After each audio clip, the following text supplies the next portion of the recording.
তো বন্ধুরা, মিলে গেল আমার কথা। কিছুদিন আগে আপনাদের বলেছিলাম যে বাংলাদেশের রাস্তা পশ্চিমবঙ্গ দিয়েই যায়, তো ফাইনালি সেটা ঘটেছে। এই মুহূর্তে গোটা পশ্চিমবঙ্গ জুড়ে এক প্রকার দাপিয়ে বেড়াচ্ছে কেন্দ্র সরকার আর ভারতীয় ফোর্সেস, যার আওতায় একদিকে গোটা রাজ্যে বিভিন্ন এলাকায় রীতিমতো আতঙ্ক ছড়িয়েছে এই সমস্ত ভারত বিরোধী অবৈধ বাংলাদেশি অনুপ্রবেশকারীদের মধ্যে। ওদিকে সীমান্তের ওপারে আমাদের সকলের প্রিয় এই ইউনিস চাচা আর বাংলাদেশের বর্তমান সরকারও গভীর আতঙ্কে দিন কাটাচ্ছে।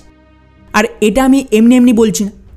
মনে করুন, পশ্চিমবঙ্গ নিয়ে যে শেষ ভিডিও বানিয়েছিলাম ওখানে আমি স্পষ্টভাবে বলে দিয়েছিলাম বাংলায় অ্যাকশন শুরুর আগে আমাদের এনএসএ অজিত ডোভাল বাংলা থেকে ঘুরে গেছে এবং এখানে ভারতীয় গোয়েন্দাদের তরফ থেকে যে ধরনের ইনফরমেশন কালেক্ট করেছে তার ওপর ভিত্তি করেই খুব তাড়াতাড়ি বড় অ্যাকশন শুরু করা হবে। কারণ পশ্চিমবঙ্গে একটা ভয়ঙ্কর পরিকল্পনা চলছে ভারতের ভেতরে আক্রমণ করানোর এই সমস্ত বাংলাদেশি জিহাদিদের তরফ থেকে, এবং ফাইনালি সেটা ঘটে গেছে। যার দরুন ভারত সরকার যে অ্যাকশন শুরু করেছে তার চিৎকার কিন্তু আপনারা সীমান্তের ওপার থেকে শুনতে পান। সবার আগে এই খবরটা দেখুন, যেখানে আমাদের হাইকোর্ট নিজেরাই রাজ্য সরকারকে রীতিমতো হুমকি দিয়েছে যে আগামী 15 দিনের সময় দিচ্ছে, এর মধ্যেই যেন ভারত বাংলাদেশ সীমান্তে কাজ শুরু হয়ে যায়। এবং যে সমস্ত এলাকায় এখনও রাজ্য সরকার বেড়া দিতে অস্বীকার করছিল তার কাজ সম্পূর্ণ করতে হবে, যাতে করে বাংলাদেশ থেকে এই সমস্ত জিহাদিরা ভারতে ঢুকতে না পারে। আর এর মূল কারণ কোথাও না কোথাও দিল্লি ব্লাস্টের সাথে জড়িত। কেননা এখন খবর আসছে যে দিল্লি ব্লাস্টের পর এখন ভারতীয় এজেন্সির নজর পড়েছে পশ্চিমবঙ্গের ওপর। যেখানে গত 14 তারিখের খবর দেখুন, উত্তর দিনাজপুরের ডালখোলা থেকে জানিসার আলম নামের আরও এক মুসলিম চিকিৎসক ধরা পড়েছে, যে ওই সেম আলফালা ইউনিভার্সিটি থেকে MBBS পাশ করেছে, যেখান থেকে দিল্লি ব্লাস্টের আতঙ্কবাদী ডাক্তাররা পাশ করে। অর্থাৎ এই ষড়যন্ত্রের তার অনেক গভীরে রয়েছে। এখন আপনি বলবেন যে ভাই, একজন বাংলা থেকে ধরা পড়েছে, তার মানে তো এটা নয় যে পশ্চিমবঙ্গই এই সমস্ত আতঙ্কবাদীদের সেন্টার পয়েন্ট। অ্যাকচুয়াল অ্যাটাক তো কাশ্মীরে প্ল্যান হয়েছে। ওয়েল, এমনটা নয়। ধীরে ধীরে এই দিল্লি ব্লাস্টের ইনভেস্টিগেশন যত এগোচ্ছে ততই ভয়ঙ্কর তথ্য বেরিয়ে আসছে।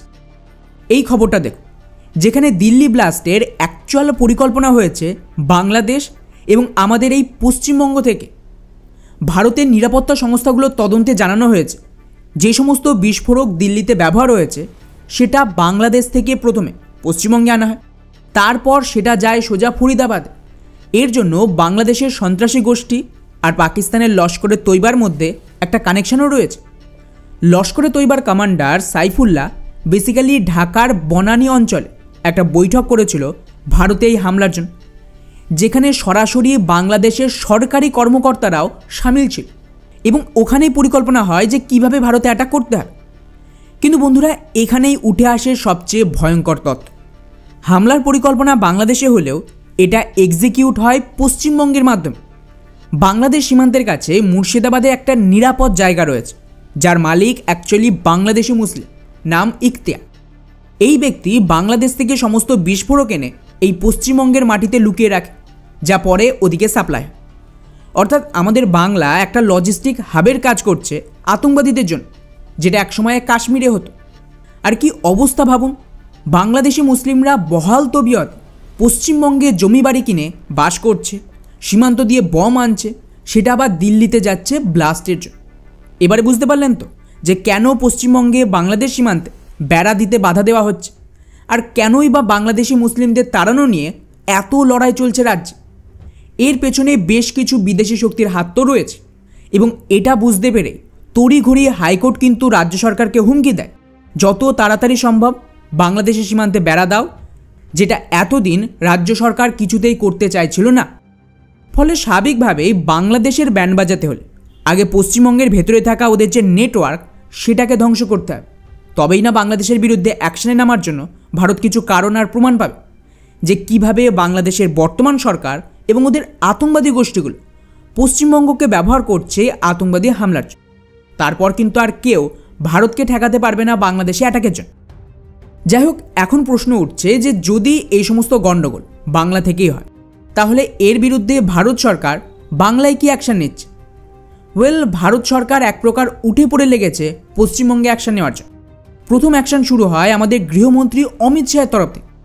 যেমনটা আমি বললাম যে বাংলাদেশ থেকে মুর্শিদাবাদের মতন এলাকা ব্যবহার করে সীমান্ত দিয়ে ভারতে বিস্ফোরক এনে আতঙ্কবাদী ঢোকানো হচ্ছে। তো এটাকে কাউন্টার করার জন্য পশ্চিমবঙ্গ সহ 17টা রাজ্যকে নির্দেশ দেওয়া হয়েছে সীমান্ত থেকে 30 কিলোমিটার এলাকায় যত ধার্মিক চিহ্ন বা স্থল রয়েছে তাকে ভেঙে ফেল। কারণ স্বাভাবিকভাবেই আপনারা জানেন যে এই সমস্ত জেহাদিরা সীমান্তেই নিজেদের ঘাঁটি গেড়ে বসেছে ধর্মের দোহাই দিয়ে, তাই ওগুলো নষ্ট করলেই অনেকটা নেটওয়ার্ক ভাঙা সম্ভব হবে।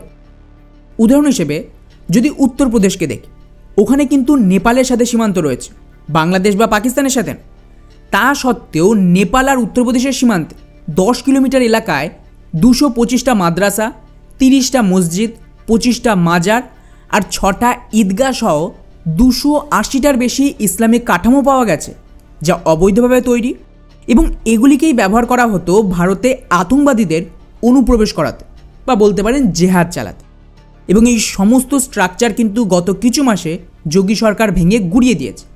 আর এটা আমি পুরনো ডেটা দিলাম, লাস্ট কিছু সপ্তাহে কী হয়েছে তার ডেটা এখনও আসে। এবারে জাস্ট ইম্যাজিন করুন, এগুলো নেপালের মতন দেশের সীমান্তে ছিল, এখন বাংলাদেশের সীমান্তে কী অবস্থা আশা করি বলার অপেক্ষা রাখেন। স্পেশালি দিল্লি ব্লাস্টের পর তো এটা সকলের সামনে চলে এসেছে। কিন্তু এটা তো সবে প্রথম ধাপ, আসল অ্যাকশন হয় এরপর। এখন গোটা রাজ্য জুড়ে অলরেডি ইলেকশন কমিশন SIR ঘোষণা করে দিয়েছে, আর এটাই কিন্তু ভারত সরকারের সবচেয়ে বড় ব্রহ্মাস্ত্র হবে। অলরেডি খবর তো আশা করি দেখছেন যে কিভাবে কলকাতা বিভিন্ন এলাকা যেখানে মেনলি বস্তি টাইপের জায়গা সেগুলো খালি হতে শুরু করে দিয়েছে। ওখানে থাকা বাংলাদেশি আর রোহিঙ্গারা আগেভাগেই পালাচ্ছে SIR ভয়।